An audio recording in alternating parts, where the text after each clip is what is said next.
Charlie? Well, I'm at a little disadvantage here. Warren has made himself into kind of a dean of investors starting as a boy, and he has a greater respect for the process than I do. I have a good bit of Keynes's attitude that money management is sort of a low calling compared to being a surgeon or a lot of other things. I think the corporate types, the corporate managers, ought to study investing better because they'd be better managers. And I think that everyone who thinks about through the investment process learns more about how the world really works. And I think that's very worth having. But I do not like as big a percentage of GDP as we now have going to money management and its attendant frictions. And I don't like the percentage of the nation's brain power that is now in all of these different forms of highly compensated money management. I don't think it's a good thing for the country, and I hate the fact that we've contributed to it by our own predilections. Charlie is only sitting up here next to me as part of his outreach program, actually. Please don't take any pictures that you could blackmail him with being associated with me. Charlie made a very good point there about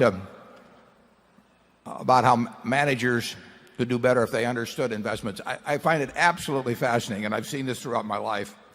I've seen it close up. I will have friends who are CEOs of companies, and they'll have somebody else handle their money.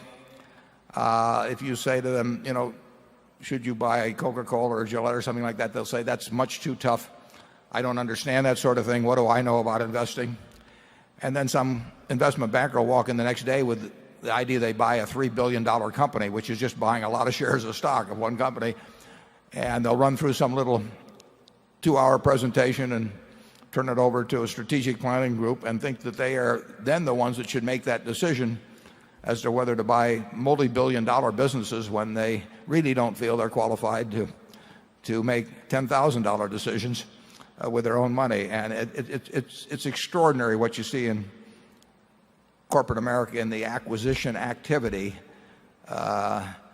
It's you know, it's a little like they say about making sausage and making laws. It's better unobserved. Charlie, do you have any further thoughts on that? You've seen a lot of it with me. Well, I do think that the present era has no comparable precedent in the past history of capitalism. I think we have a higher percentage of attention of our intelligent classes into buying little pieces of paper and trying to get rich doing it, and in promotional activities with big profit sharing fees.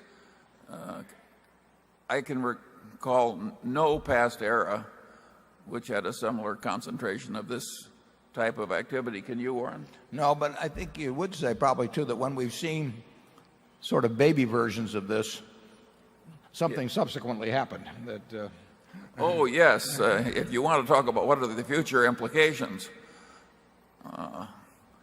a lot that I see now kind of reminds me of Sodom and Gomorrah. And we weren't there, incidentally. I mean, no, but there's a published account. And I think when you get as much sort of regrettable activity going on and sort of feeding on itself in frenzies of envy and imitation, that it has happened in the past that there came bad consequences.